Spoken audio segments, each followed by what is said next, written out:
Вслед за ураганом, обрушившимся на восточные регионы Туркменистана 27 апреля, в городе Туркменабаде и других районах Либабского вилаята сохраняется сумятица.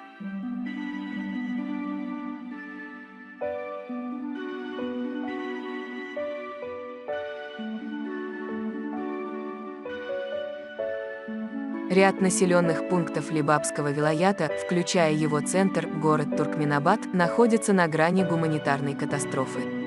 Сотни семей в Фараби, Деневе, Керки и других районах остались без крыши над головой после обрушившейся на регион песчаной бури со штормом.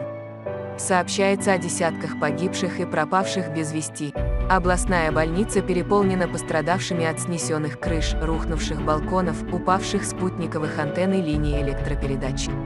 Связь с областью нестабильна. Электросеть, газовая служба, водоканал работают с перебоями. Питьевую воду дали ненадолго, а в некоторых районах ее до сих пор вовсе нет, подвозит водовозка. В некоторых микрорайонах восстановили подачу газа. Из-за отсутствия электричества наблюдаются перебои с бензином.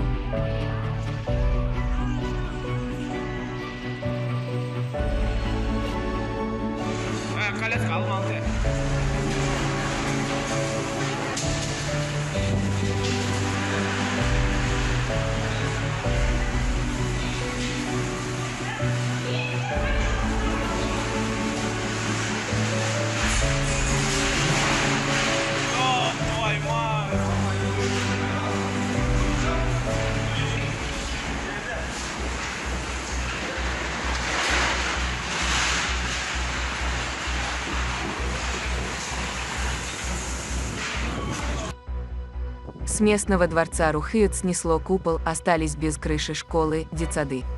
В некоторых домах, аптеках и коммерческих магазинах, пострадавших от урагана, орудуют мародеры. В городе не хватает продуктов, а некоторые частники на фоне этого кризиса подняли цены, за буханку хлеба и бутылку воды просят по 20 туркменских манатов $1 США.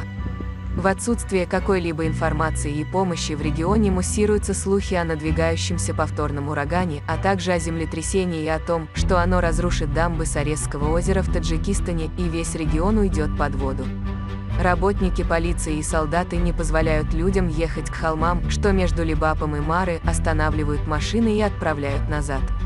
Источники предполагают, что таким образом власти хотят пресечь панические настроения людей, спасающихся на холмах от возможного наводнения.